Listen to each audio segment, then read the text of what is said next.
¿Por qué se me hinchan las piernas? Ese es uno de los motivos más comunes de consulta en el contexto de medicina general o incluso de medicina interna. Bueno, en realidad medicina general es casi pura medicina interna. Y en términos prácticos, es un verdadero desafío en algunos casos, porque hay decenas de causas por las cuales se puede producir una retención de líquido a nivel de las extremidades inferiores, sea a nivel de los pies, tobillos, piernas, etc.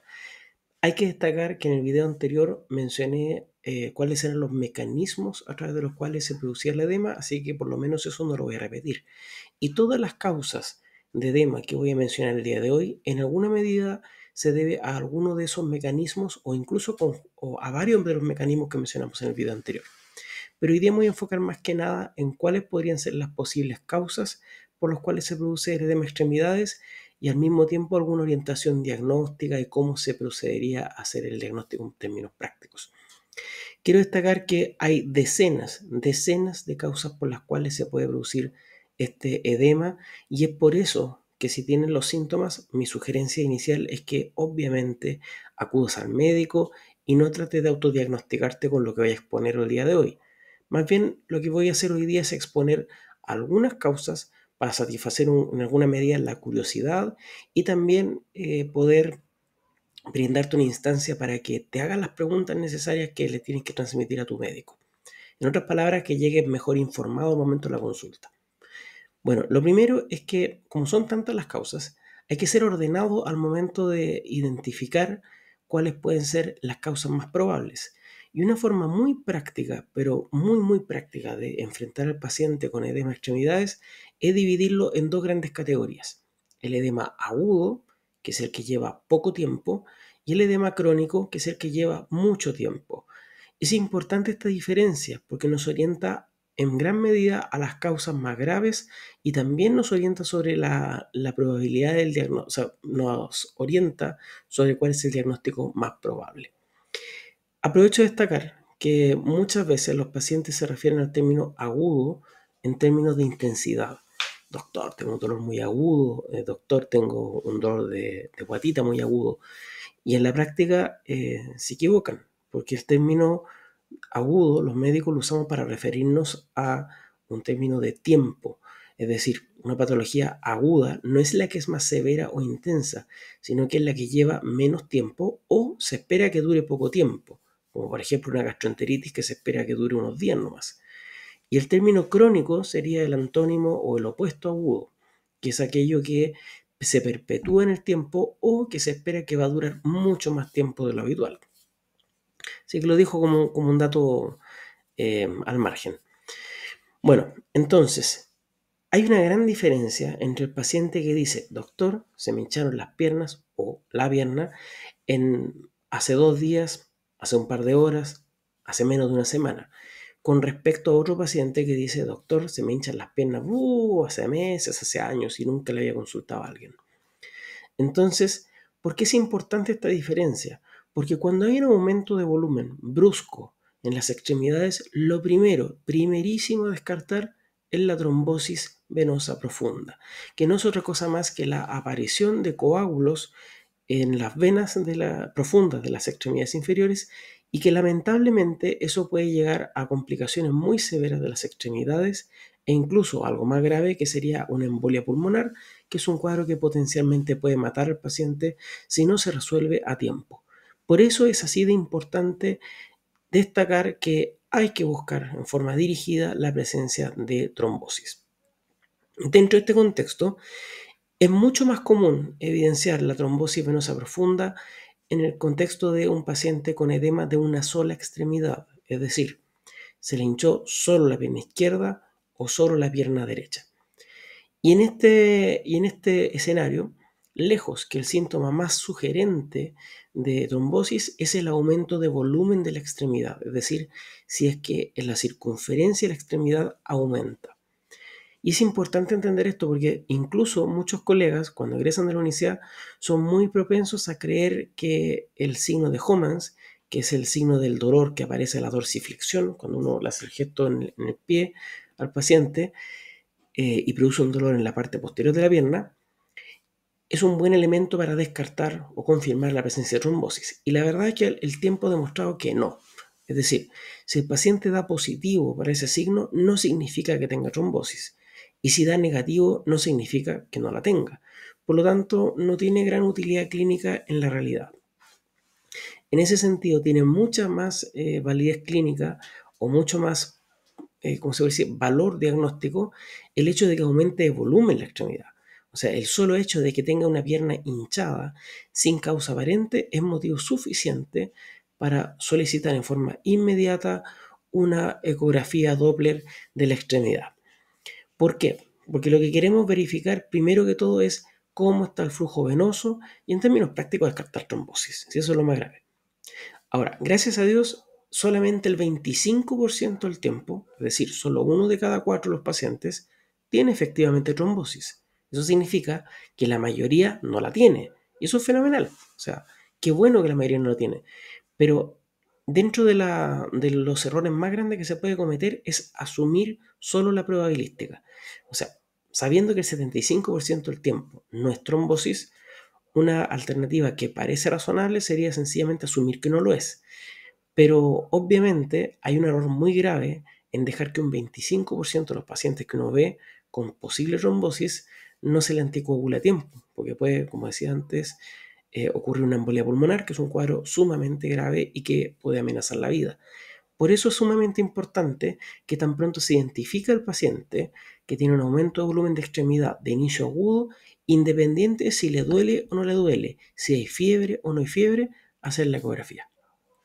Porque de esa manera se descarta de inmediato este diagnóstico que es sumamente grave y que tiene un importante, ¿cómo se decir? Un importante impacto en la sobrevida del paciente. Ahora, si ya dije que solamente el 25% de los casos corresponde a trombosis, entonces ¿a qué corresponden los otros casos? Bueno, hay varias patologías de inicio agudo que pueden parecerse a una trombosis o, sin parecerse, producir un edema de extremidad en forma aguda. Dentro de esas causas, una de las más comunes es la celulitis, que es una infección de la piel en forma difusa que se caracteriza por un aumento de volumen de la extremidad, en ese sentido se parece a la trombosis, enrojecimiento, que también puede ocurrir en el contexto de la trombosis, calor local y generalmente síntomas constitucionales, como por ejemplo fiebre o dolor de cuerpo. Ahora, hay que destacar que el hecho de que haya fiebre y todos los signos que mencioné no significa que el paciente sí o sí tenga celulitis. Todavía puede ser trombosis. Adicionalmente, los pacientes que tienen trombosis sí pueden desarrollar celulitis. Entonces, vuelvo a decir, no hay que confiarse en el diagnóstico clínico en estos casos. Aumento de volumen de una extremidad en forma aguda, automáticamente hay que pedir una ecografía con Doppler. Porque una vez resuelta la celulitis, ¿qué pasa si el paciente todavía no se mejora? Ya no hay infección, ya no hay fiebre, pero todavía no se mejora. ¿Qué tal si el paciente siempre tuvo una trombosis y nunca se trató a tiempo? Por eso es importante que toda vez que uno enfrenta a un paciente tenga un plan coherente ¿cómo se dice? Un plan ordenado y coherente con el propósito de la atención. Y en ese sentido, no sé si será porque yo me dediqué mucho tiempo a urgencia, pero yo tengo casi como protocolo siempre descartar lo más grave, resolver lo urgente y después de eso proceder al diagnóstico preciso. Entonces, en el contexto del edema agudo de extremidad, me interesa verificar que no haya trombosis y después me dedico a tratar las cosas que, entre comillas, podrían estar causando esto sin que fuera trombosis. Otra causa que puede ocurrir que justifique el edema de una sola extremidad sería, por ejemplo, la presencia de un quiste de Baker. El quiste de Baker es una pequeña prolongación o sea, un pequeño quiste que se forma detrás de la articulación de la rodilla. Y ese quiste, cuando se rompe, puede llegar a producir un pequeño derrame local que genera un aumento de volumen y una sensación de tensión detrás de la rodilla. Pero, adivinen qué más puede producir ese quiste de Baker. Compresión de la vena y junto con la compresión de la vena, trombosis. En otras palabras, lo que trato de definir en términos prácticos es siempre que haya edema agudo de una extremidad, buscar trombosis. Y una vez descartada la trombosis, bueno, se abre todo el espectro de posibilidades y se deja el tratamiento correspondiente. Pero ¿qué pasa si afecta a las dos extremidades en forma simultánea? Bueno, si afecta a las dos extremidades simultáneas, muchos médicos van a decir, ah, correcto, ya no puede ser trombosis, porque si fuera trombosis afectaría solo una pierna. Error, todavía puede ser trombosis, porque hay un síndrome paraneoplásico, es decir, síntomas que ocurren en el contexto de un cáncer, que pueden generar un estado de hipercoagulabilidad, es decir, un aumento de la probabilidad de coagulación en la sangre, y eso en la práctica puede generar trombosis de ambas extremidades en forma simultánea. En otras palabras, el hecho de que no haya un compromiso de una sola extremidad no significa que no pueda ser trombosis. Yo creo que ya deben estar aburridos escuchar la palabra trombosis, trombosis, trombosis, porque todo el rato estoy mencionando eso, pero el motivo es justamente porque la gravedad de omitir ese diagnóstico tiene un gran impacto en la sobrevida de los pacientes.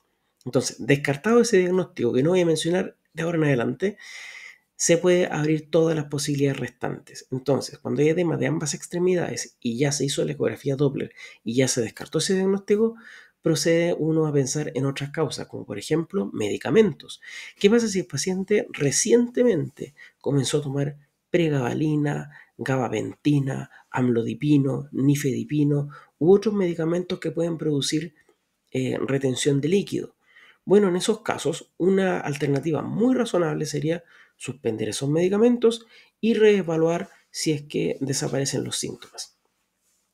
También hay que empezar a considerar la presencia de falla cardíaca, es decir, insuficiencia cardíaca congestiva. Y esto generalmente se asocia también a otros síntomas, como por ejemplo sensación de ahogo, tos al acostarse, dificultad para dormir acostado por completo, que es lo que se conoce como una ortopnea, que es cuando el paciente al acostarse en 180 grados se ahoga y por lo tanto empieza a dormir con almohadas, generalmente una o dos almohadas para elevar la altura de la cabeza y de esa manera se sienten un poco más despejados. Además de otros síntomas que puede producir y entre ellos obviamente retención de líquido generalizada. También puede deberse a un síndrome nefrítico agudo, perdón, a un síndrome nefrótico, que es una enfermedad en la que el cuerpo empieza, en los riñones empiezan a filtrar las proteínas y a eliminarlas en forma activa. Entonces, a medida que va perdiendo proteínas a través de la orina, se va disminuyendo la cantidad de proteína en la sangre, disminuyendo la presión oncótica, es decir, la capacidad de retener agua por parte de las proteínas, y en ese sentido se produce una transferencia del líquido hacia el intersticio. Bueno, ahí estoy metiéndome de nuevo con el video anterior, así que vamos a dejarlo hasta ahí. Pero como concepto quiero decir que una vez descartada la trombosis puede ser causada, el edema bilateral puede ser causado por medicamentos, por falla cardíaca o una falla renal. Hay más diagnósticos, pero estoy haciendo una visión general para que se hagan una idea de cuáles son los diagnósticos que el médico tiene que descartar al momento de evaluar a un paciente con retención de líquido. ¿Y qué pasa entonces con los pacientes que tienen edema crónico? Este ejemplo que yo dije, donde los pacientes presentan un edema que lleva larga data, o sea, meses o años de evolución. Bueno, en estos casos ya no vamos a estar pensando en trombosis, vamos a estar pensando en otras causas. Y generalmente la causa va a estar dada por la historia clínica.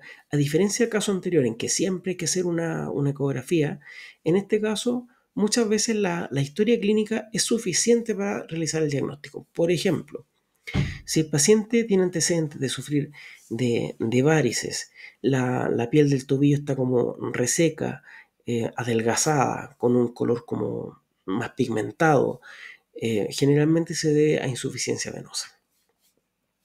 Si por el contrario tuvo una lesión antigua, por ejemplo, una celulitis antigua que no resolvió bien y después de eso quedó con la pierna hinchada en forma permanente, bueno, será un linfedema, es decir, un edema producto de un daño de los vasos linfáticos. También podría ser, por ejemplo, que el paciente tuvo un traumatismo reciente de la extremidad y a raíz de eso, luego de 4 o 6 semanas de evolución, empezó a hincharse la pierna. En ese caso puede ser un síndrome que se llama como el dolor regional complejo. Y bueno, ¿qué pasa si la historia no es clara? ¿Qué pasa si la historia del edema, en este caso, no es orientadora y en la práctica el médico no se atreve a llegar al diagnóstico en forma inmediata? Bueno, en esos casos se puede considerar otra vez, realizar una ecografía Doppler de extremidades inferiores para descartar si es que hay un problema del flujo venoso o arterial. Y en estos casos, una vez que se realiza la ecografía, es muy probable que el diagnóstico ya sea establecido solo con ese examen. Pero ¿qué pasa si la ecografía sale negativa? Es decir, no muestra ninguna alteración que explique los síntomas. Bueno, en ese caso puede ser que nos oriente a otra causa, porque el hecho de que salgan normales las ecografías con Doppler en este contexto nos sugiere que la causa se debería a una obstrucción del flujo venoso a nivel de la pelvis. Y lamentablemente, cuando ya ocurre esa situación, casi siempre se debe a un tumor. Y generalmente no son de los tumores buenos, son generalmente tumores relacionados con cáncer. Entonces, en esos casos, ¿cuál es el examen ideal? Un TAC de abdomen y pelvis con contraste. O por último, un TAC de pelvis con contraste. Y en ese caso, uno ya va en forma dirigida a buscar tumores. La excepción a la norma sería en el caso donde haya sospecha muy, pero muy alta de que se deba a un tumor de ovario o un tumor de endometrio, de útero. En esos casos, bueno, ahí uno prioriza el eco transvaginal, o sea, la ecografía transvaginal, en lugar del TAC, en lugar de la tomografía. Pero en la práctica, ante la duda, tomografía con contraste y se resuelve el caso. ¿Y qué pasa entonces si nuevamente la ecografía o, en este caso, perdón, el escáner, bueno, en Chile llamamos escáner, la tomografía o TAC resulta negativo? Es decir, la causa no está en la pelvis. Ya tenemos dos asuntos, o sea, dos exámenes negativos. No es la ecografía de extremidades la que muestra la causa, ni tampoco el TAC. En esos casos ya la causa presumiblemente se va a dar un problema sistémico. Falla cardíaca, falla renal, insuficiencia hepática o, un caso más raro todavía, pero que muchas veces pasa desapercibido, hipertensión pulmonar. La hipertensión pulmonar es en general una de las causas más comunes de mal diagnóstico de insuficiencia venosa, porque muchas veces cuando hay un paciente que tiene edema bilateral, es decir, de ambos lados de las extremidades, los médicos asumen que se debe a insuficiencia venosa y empiezan como a tener una especie de profecía autocumplida. Como piensan en la insuficiencia venosa, encuentran insuficiencia venosa y se olvidan que hay otras causas que también pueden producirla. Entonces, en estos casos donde hay dudas, el ideal sería, aparte de haber hecho la ecografía de extremidades con Doppler, aparte de haber hecho el TAC de pelvis, considerar realizar una ecografía cardíaca, conocido también como ecocardiograma, porque nos permitiría identificar rápidamente si hay una falla cardíaca o si hay hipertensión pulmonar, y por supuesto realizar exámenes orientados a evaluar la función renal y la función del hígado. En resumen, para hacer un buen diagnóstico de cuál es la causa del edema en las extremidades inferiores, es fundamental primero descartar lo más grave. Si es un cuadro agudo, descartar la trombosis, porque eso va a tener un impacto importante en la sobrevida del paciente. Hay que dejarle tratamiento cuanto antes. Y si por el contrario no es trombosis, buscar en forma dirigida otras causas, medicamentos, obstrucción del flujo pélvico, insuficiencia cardíaca, insuficiencia hepática, es decir, del hígado, insuficiencia renal, hipertensión pulmonar, insuficiencia venosa crónica. Esas son las causas más comunes que hay que descartar.